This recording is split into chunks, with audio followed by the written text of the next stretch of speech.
Okay, सो इस chapter में आज हम बात करने वाले हैं थर्मोडायनेमिक्स एप्लीकेशंस के ऊपर, मतलब थर्मोडायनेमिक्स की बेसिकली क्या क्या एप्लीकेशंस है। तो हम स्टार्ट करते हैं थर्मोडायनेमिक्स के फर्स्ट लॉ से। तो फर्स्ट लॉ क्या होता है थर्मोडायनेमिक्स का?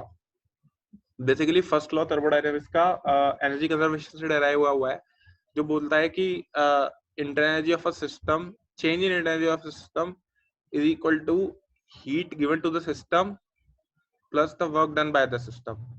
इसको एग्जांपल से समझते हैं। मान लीजिए कि आप सिस्टम को 10 जूल एनर्जी दे रहे हैं और सिस्टम 1 जूल वर्क कर रहा है, यानी सिस्टम को हम 10 जूल एनर्जी दे रहे हैं और 1 जूल वो अपनी एनर्जी वर्क में वेस्ट कर रहा है, तो इंटर एनर्जी का चेंज कितना होगा? ऑब्वियसली ये 10 माइनस 1 होगा। तो यही यहाँ पे है, और यहाँ पे W को साइन के साथ पुट करना है। मतलब अगर सिस्टम वर्क कर रहा है तो W नेगेटिव होगा, और सिस्टम के ऊपर वर्क करा जा रहा है तो हम हीट दे रहे हैं, वो सॉरी हम एनर्जी दे रहे हैं सिस्टम को in the form of work, तो W पॉजिटिव हो जाएगा। तो आगे बढ़ते हैं। यहाँ पे एग्जाम्पल दे रखा है जिसमें कि बोल रखा है कि तीन एग्जाम्पल दे रखे हैं कि एक में सिस्टम में वर्क नहीं हो रहा, हीट पास हो रही है, क्यों? तो फिर चलिए स्टार्टिंग से ही कर लेते हैं। पहला वो बोल रहा है कि no heat is absorbed by system, यानी Q is 0 but work is done on system. तो डेल्टा यू बताना, delta is obviously work done. यहाँ पे वॉल इज एडियाबेटिक क्योंकि क्यू 0 है। अभी एडियाबेटिक आगे बताएंगे क्या होता है। और ये हाँ, सेकंड पार्ट में बोल रखा है no work is done but Q amount of heat is taken out from the system. तो क्यू नेगेटिव हो जाएगी और डब्ल्यू 0 है, तो डेल्टा यू क्या हो जाएगा? Minus Q. ठीक है। थर्ड में वो बोल रहा है कि Q amount of heat is given to the system and system does the W amount of work. तो इसमें डेल्टा यू कितना हो जाएगा? तो डेल्टा यू हो जाएगा तुम्हारा क्यू माइनस डब्ल्यू, यही होगा। ठीक है। एप्लीकेशंस, तो एप्लीकेशन में सबसे पहले हम सोचते हैं वर्क प्रेशर वॉल्यूम, मतलब pressure volume work, PV work जिसे बोलते हैं हम। तो पीवी वर्क क्या होता है? ऐसे एक पिस्टन से समझ सकते हैं। मान लीजिए एक पिस्टन में एक गैस ट्रैप्ड है और आप उसको पिस्टन को पुल या पुश कर रहे हैं, जिससे क्या होगा? गैस या कंप्रेस होगी या एक्सपैंड होगी। तो जो भी मैकेनिकल हम वर्क कर रहे हैं वो उस सिस्टम की एनर्जी या तो ले रहा है या फिर दे रहा है।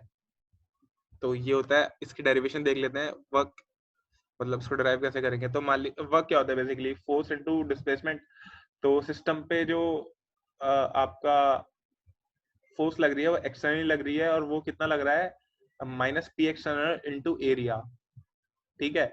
और मान लीजिए सिस्टम का डिस्प्लेसमेंट हो गया एक्स, तो वर्क कितना हो गया? Minus P external into area into x. और एक बात बताओ, एरिया इंटू एक्स क्या होगा? Delta change in volume. तो वर्क डन कितना हो गया?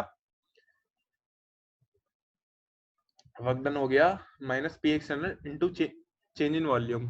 ठीक है। और ये सिंगल स्टेप का था, पर मान लो कि अगर ये आपका प्रोसेस इनफाइनेटली मैनी स्टेप्स में हो रहा है, मतलब बहुत धीरे धीरे हो रहा है, तो आप क्या करेंगे? तो आप इंटीग्रेट करेंगे। और इंटीग्रेट में ये आप देख सकते हैं यहाँ पे, ये रहा।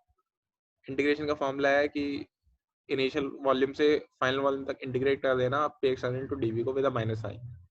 ठीक है। यहाँ पे एक और बात नोट करने की है। मान लो सिस्टम तुम्हारा कंप्रेस हो रहा होता है, यानी कि डेल्टा भी क्या हो जाएगा? नेगेटिव हो जाएगा।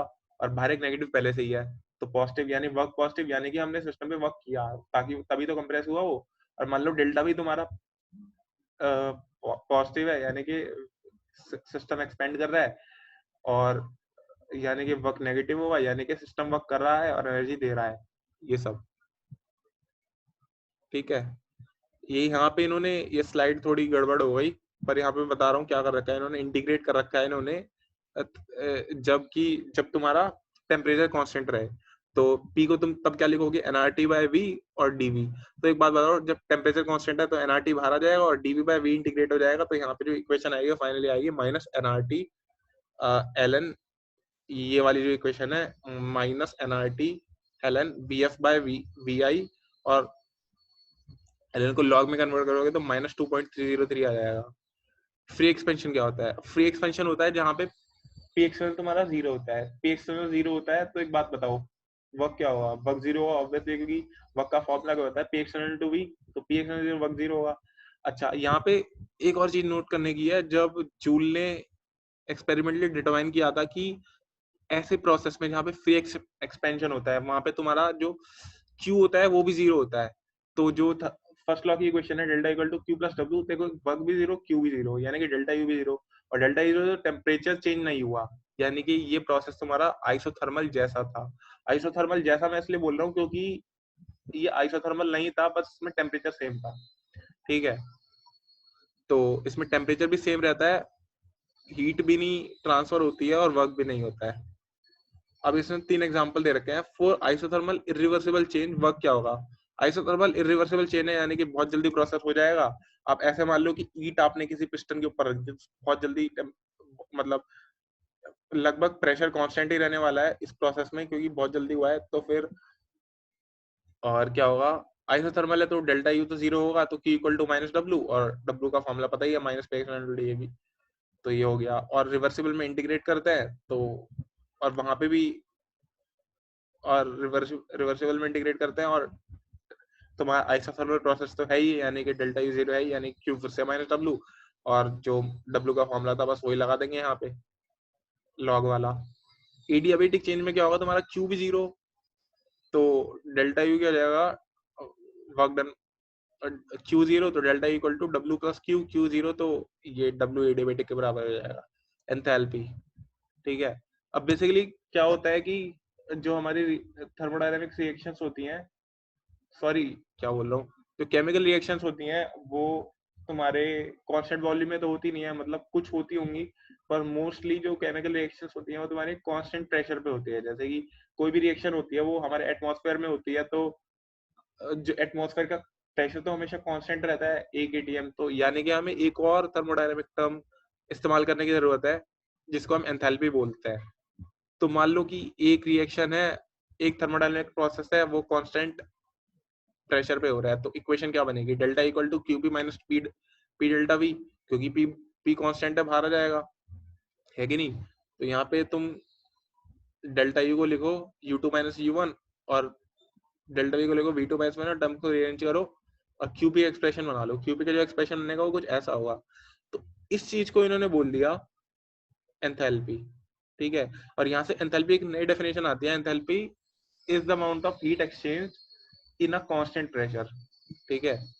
तो मतलब जैसे कि इंटरनल एनर्जी वो एनर्जी होती है जो कांस्टेंट वॉल्यूम में एक्सचेंज होती है, एंथैल्पी वो एनर्जी होती है जो तुम्हारे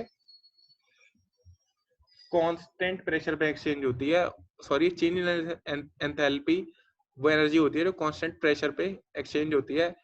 और एंथैल्पी की एक डेफिनेशन ये भी है कि it is internal energy plus PV work, मतलब ये एच क्या है? यू प्लस पीवी, तो एक तरीके से ऐसे ही बोलते हैं, इंटरनल एनर्जी प्लस पीवी का जो वो होता है उसे हम एंथैल्पी बोल देते हैं। ये बस जस्ट एक डेफिनेशन है, काम नहीं आती, ये बस ये काम आता है delta H equal to delta U plus delta PV constant pressure पे, क्योंकि सॉरी ये कांस्टेंट प्रेशर पे डेल्टा ऑपरेट करोगे, प्रेशर कांस्टेंट बाहर आ जाएगा, ये आ जाएगा, ठीक है।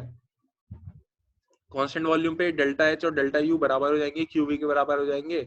और यहाँ पे एक और चीज बात नोट करने की है कि पीवी इक्वल टू एनआरटी, मान लो प्रेशर कांस्टेंट है तो डेल्टा ऑपरेट कराओगे दोनों तरफ, तो डेल्टा वी यहाँ पे और डेल्टा टी यहाँ पे आ जाएगा, क्योंकि नंबर ऑफ मोल्स मान लो टेम्परेचर सेम रहा और मोल्स चेंज हो गए, तो डेल्टा एन यहाँ पे जैसे यहाँ पे लिख रखा है, और अगर मोल्स कांस्टेंट रहे टेम्परेचर चेंज हुआ तो डेल्टा टी यहाँ पे, वो तो समझदार हो तो मैथ्स, ठीक है। और एक्सटेंसिव एंड इंटेंसिव प्रॉपर्टीज क्या होती है? देखो भाई, देखो एक्सटेंसिव प्रॉपर्टीज वो प्रॉपर्टीज होती हैं जो मतलब तुम्हारे साइज पे डिपेंड करती है सिस्टम के। मान लो तुम्हारा सिस्टम है और उसको मैंने आधा कर दिया, तो उसका मास आधा हो जाएगा, वॉल्यूम आधा हो जाएगा, तो ये हो गई तुम्हारी एक्सटेंसिव प्रॉपर्टीज। इंटेंसिव प्रॉपर्टी वो होती है जो सिस्टम के साइज पे नहीं डिपेंड करती हैं, मतलब मैं सिस्टम को कितना भी छोटा कर दूं या कितना भी बड़ा कर दूं, उनकी उनकी वैल्यू चेंज नहीं होगी, जैसे डेंसिटी, प्रेशर, ठीक है। और एक बात बताओ, अगर कोई भी चीज है, मान लो मास तुम्हारा वो था, एक्सटेंसिव था, पर मैंने उसे वॉल्यूम से डिवाइड कर दिया, पर यूनिट हमने बोल दिया, तो वो प्रॉपर्टी क्या होगी? तुम्हारी इंटेंसिव हो गई। तो इसी प्रकार से कोई भी एक्सटेंसिव प्रॉपर्टी को अगर मैं पर मोल से डिवाइड कर दूं तो वो इंटेंसिव बन जाती है, ठीक है। आगे बढ़ो। हीट कैपेसिटी क्या होती है? देखो हीट कैपेसिटी मतलब the amount of energy required to raise the temperature of a substance by 1 unit is called heat capacity. तो इसका मैथमेटिकल डेफिनेशन क्या हो जाएगी? Q equal to C delta T. अगर मान लो हम मोल और हीट कैपेसिटी की बात करते हैं, तो उसकी डेफिनेशन क्या हो जाएगी, the amount of heat required to raise the temperature of 1 mole of a substance per per degree Celsius should be called molar heat capacity. और उसका मैथमेटिकल फॉर्मूला क्या हो जाएगा, Q equal to C into moles into delta T, ठीक है, और C into mole हो जाएगा तुम्हारा कैपिटल C जो हीट कैपेसिटी होती है। अब यहाँ पे आ जाओ, ये बहुत इंपॉर्टेंट है, relation between Cp and Cv for ideal gas. तो एक बात बताओ, अच्छा ये सब तो इन्होंने बहुत बड़ा बता रखा है, सीधे हम यहाँ से आते हैं, बताओ डेल्टा डेल्टा एच और डेल्टा यू प्लस ये वाली रिलेशन हमने पहले पढ़ रखा है। तो डेल्टा एच क्या होता है, heat change during constant pressure, और वो क्या हो जाएगा तुम्हारा NCP डेल्टा टी। यहाँ पे इन्होंने एक मोल के लिए कर रखा है, मैं N के लिए करा रहा हूँ। तो जैसे कि डेल्टा एच यहाँ पे इन्होंने दे रखा है delta H equal to CP delta T, पर मान लो N मोल्स के लिए है, तो फिर वो यहाँ पे NCP डेल्टा टी आ जाएगा, डेल्टा यू क्या हो जाएगा तुम्हारा NCP डेल्टा टी, क्योंकि डेल्टा यू तुम्हारा होता है कांस्टेंट वॉल्यूम में कितनी हीट चेंज होती है, और यहाँ पे डेल्टा डेल्टा पीवी की जगह हम लिखेंगे डेल्टा एनआरटी। तो एन तो कांस्टेंट है, एन बाहर हो जाएगा, तो delta N R delta T, तो एन से एन कैंसिल हो जाएगा। तो यहाँ पे जो तुम्हारा फाइनली बचेगा वो ये बचेगा CP plus CV sorry CP equal to CV plus R, तो CP minus CV equal to R. तो ये रिलेशन है और ये बहुत इंपॉर्टेंट रिलेशन है, याद रखना, ठीक है। तो अगले चैप्टर में मिलते हैं, सॉरी अगले कॉन्सेप्ट में मिलते हैं, आज के लिए इतना ही, बाय।